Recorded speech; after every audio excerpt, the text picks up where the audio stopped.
नमस्कार विद्यार्थी मित्र, कक्षा 8 के लिए। तो आगे जैसे यहाँ पर 10वां प्रश्न दिया है, तो परीक्षा के लिए हम आगे यहाँ पर देखेंगे आगे का प्रश्न। निम्नलिखित शब्दों का लिंग परिवर्तन कीजिए, जिसमें ऊपर दिया है साधु, साध्वी। एक वचन को बहुवचन करना है, कुतिया, कुत्ता। लिंग परिवर्तन करना है, स्त्रीलिंग का पुल्लिंग और पुल्लिंग का स्त्रीलिंग करना है। पुत्र, पुत्री, पड़ोसिन, पड़ोसी, बाग, बागिन, ठाकुर, ठकुराइन, सन्यासी, सन्यासी, सन्यासिन, सम्राट, सम्राज्ञी, वर, वधू। इसके बाद का प्रश्न है, निम्नलिखित उपसर्गों के योग से 3-3 शब्द बनाइए। मतलब हमें उपसर्ग शब्द दिए होंगे, आगे जो लिखे हैं गहरे अक्षरों में उन्हें दिए गए होंगे और उनमें से हमें 3-3 शब्द बनाना है। चौ, बिन, पर, अन, अध। तो पहला शब्द है चौ, तो उससे हम बनाएंगे 3 शब्द, चौराहा, चौमासा, चौपाई। दूसरा है बिन, तो बिन बात, बिन ब्याह, बिन न निकाह, नखे।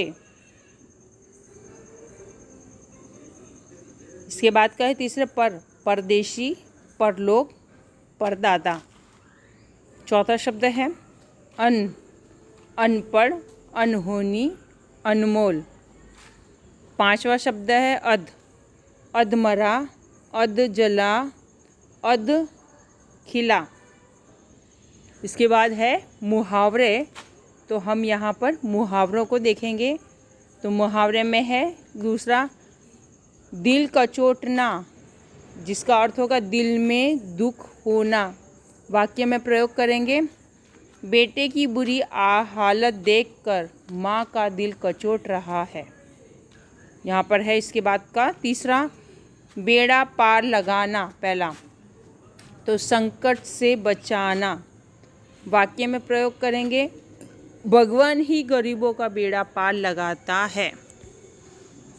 चौथा गले मिलना, प्रेम से भेंटना। वाक्य में प्रयोग करेंगे, 1 वर्ष से पहले दिन सगे संबंधी एक दूसरे के गले मिलते हैं। नए वर्ष के पहले दिन सगे संबंधी एक दूसरे के गले मिलते हैं।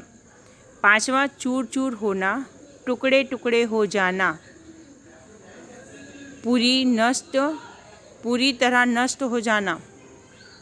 तो वाक्य बनाएंगे, मिट्टी का घड़ा जमीन पर गिरकर चूर चूर हो गया। नंबर 6 आँख उठाकर न देखना, आँख उठाकर न देखना। तो उसका अर्थ होगा उपेक्षा करना, बिल्कुल न देखना। वाक्य, सेठ जी ने पुराने नौकर की ओर आँख उठाकर भी नहीं देखा। 11वां मुंह ताकते रह जाना, अर्थ होगा चकित हो जाना। वाक्य, सेठ जी की बात सुनकर गरीब मजदूर उनका मुंह ताकता रह गया। 12वां सुरलोक सिधारना, मतलब मर जाना। वाक्य, महात्मा दयानंद जी कल शाम को सुरलोक सिधार गए। 13वां माटी का लोचा माटी में मिलना, मतलब मर जाना, नष्ट हो जाना। वाक्य, एक दिन मनुष्य का माटी का लोचा माटी में मिल जाता है। 5वां छाती पीट लेना। 14वां तो यहाँ पर है दुख प्रकट करना। वाक्य बोलेंगे हम, बेटा गुस्से में आकर चला गया तो माँ ने छाती पीट ली। 15वां दिल चीरना, बहुत दुख पहुँचना। वाक्य, बेटे की बुरी करतूतों ने माँ का दिल चीर दिया। अब हम यहाँ देखें, समानार्थी और विरोधार्थी दोनों शब्द रिक्त स्थानों में भरे हुए हैं और हमें उन्हें देखना है। तो पहले हम समानार्थी देखेंगे कि यहाँ पर समानार्थी में शीतल माने ठंडा, प्रसन्न माने खुश, गरीब माने दीन, अंधकार माने अंधेरा, स्नेह माने प्रेम और पुरानी माने प्राचीन। ठीक उसी प्रकार हम विरोधी शब्द देखेंगे। उष्ण माने ठंडा या शीतल, उसका विरोधी होगा।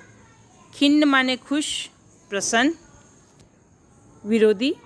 अमीर माने गरीब, दीन। प्रकाश माने अंधकार या अंधेरा।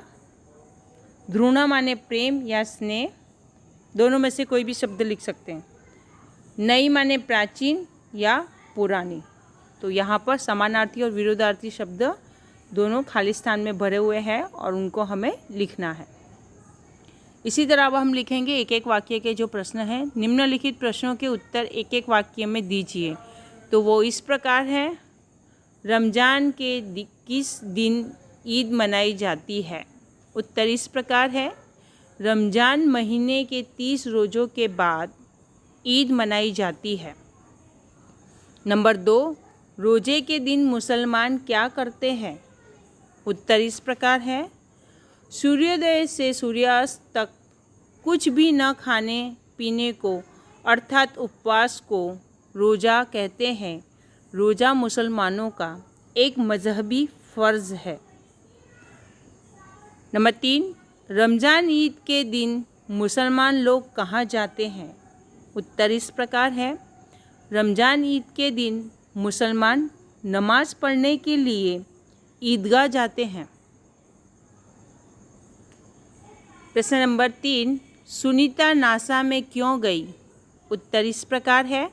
सुनीता नासा में गई क्योंकि अंतरिक्ष में जाने की उसकी इच्छा वहाँ प्रशिक्षण लेने पर ही पूरी हो सकती थी। नंबर 4, कल्पना चावला कौन थी? उत्तर इस प्रकार है। कल्पना चावला भारतीय मूल की पहली महिला अंतरिक्ष यात्री थी। नंबर 5, क्वेश्चन नंबर 5, प्रश्न 5, सुनीता का गोताखोरी का अनुभव कहाँ काम आया? उत्तर इस प्रकार है। सुनीता का गोताखोरी का अनुभव स्पेस वॉक के प्रशिक्षण में काम आया। प्रश्न नंबर 6, सुनीता कितना समय अंतरिक्ष में रहकर लौटी? तो उत्तर इस प्रकार है। सुनीता 194 दिन, 18 घंटे और 58 मिनट अंतरिक्ष में रहकर लौटी थी। यहाँ कविता के प्रश्न देखेंगे। कवि ने किसे शुभ संपत्ति कहा है? उत्तर इस प्रकार है। कवि ने सरस्वती के पावन मंदिर को शुभ संपत्ति कहा है। प्रश्न नंबर 7, नवयुवक का आह्वान कैसे किया जाएगा? उत्तर इस प्रकार है। ज्ञान के सैकड़ों दीपक जलाकर नवयुवक का आह्वान किया जाएगा। प्रश्न नंबर 10, नूरे ने मेले में क्या खरीदा? उत्तर इस प्रकार है। नूरे ने मेले में एक शानदार वकील का खिलौना खरीदा। प्रश्न नंबर 3, दुकानों में कौन कौन से खिलौने मिल रहे थे? उत्तर इस प्रकार है। दुकानों में सिपाही, गुजरिया, राजा, वकील, भिश्ती, धोबिन आदि।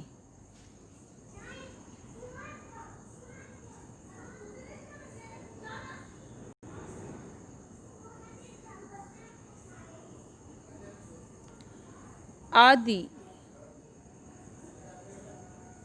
मिक्स कई के खिलौने मिल रहे थे। आदि मिट्टी के खिलौने मिल रहे थे। दुकानों में सिपाही, गुजरिया, राजा, वकील, भिश्ती, धोबिन आदि मिट्टी के खिलौने मिल रहे थे। प्रश्न 12, हामिद का चिमटा कौन कौन से काम कर सकता था? उत्तर इस प्रकार है। हामिद का चिमटा बंदूक, फ़कीरों के चिमटे और मंजीरे का काम कर सकता था। अब यहाँ पर देखेंगे प्रश्न 5 जो आखिरी है हमारा, जिसमें है निम्नलिखित अपूर्ण कहानी को अपने शब्दों में पूर्ण कीजिए। मतलब यहाँ पर जो कहानी लिखी है वो आधी अधूरी है, उस कहानी को हमें पूर्ण करना है, उसे जो पीछे का है वो हमें पूरा लिखना है। तो कहानी इस प्रकार है, उत्तर के रूप में देखेंगे हम। मौसम में ठंडक बढ़ने लगी थी। माँ सोचने लगी कि इस साल ढेर सारे स्वेटर बनाकर बेचने हैं, जिससे अंकित की 10वीं कक्षा की फीस और पढ़ाई का खर्च निकल जा सके। अंकित के पापा नहीं थे, एक बड़ी बहन थी। अंकित अपने घर में समृद्धि लाने के लिए प्रतिदिन सोचता रहता था। दूसरा पैराग्राफ देखेंगे हम, फकरा। गर्मी की छुट्टियां थीं। अंकित अपने मामा के घर मुंबई आया हुआ था। उन दिनों टीवी पर कौन बनेगा करोड़पति कार्यक्रम चल रहा था। मामा के प्रोत्साहन और साहस से अंकित ने केबीसी के संचालकों से संपर्क किया। भाग्य ने उसका साथ दिया और एक दिन उसे कार्यक्रम की हॉट सीट पर बैठने का मौका मिल गया। तीसरे पैराग्राफ में देखेंगे हम, अंकित के सामने बैठे थे बॉलीवुड के महानायक अमिताभ बच्चन। उन्होंने दर्शकों को अंकित का परिचय दिया। फिर शुरू हुई प्रश्नावली मतलब प्रश्न मालिका। अंकित खुश था और घबरा भी रहा था, लेकिन वह स्वस्थ रहा। तो यहाँ पे जो है कहानी पूर्ण होती है और यहाँ पर हमारे जो पाठ है, जो पेपर की जो स्टाइल है, पद्धति है ना, तो वह 5 प्रश्नों की है, जिसमें अ ब क ड है। हमने यहाँ पर आपको सलंग से एक के बाद एक बताए हैं। इसी तरह आपको ये आपकी रिवीजन है और परीक्षा में इसी तरह आपको पूछा जाएगा। लेकिन इसमें कौन सी कहानी होगी, कौन सा व्याकरण होगा, वह नहीं पता। वो आपको सभी पढ़ना है और उसमें से आपको चुनकर लिखना है। इसीलिए यह आपका एक बार आपको नोटबुक में भी लिखना है। नमस्कार।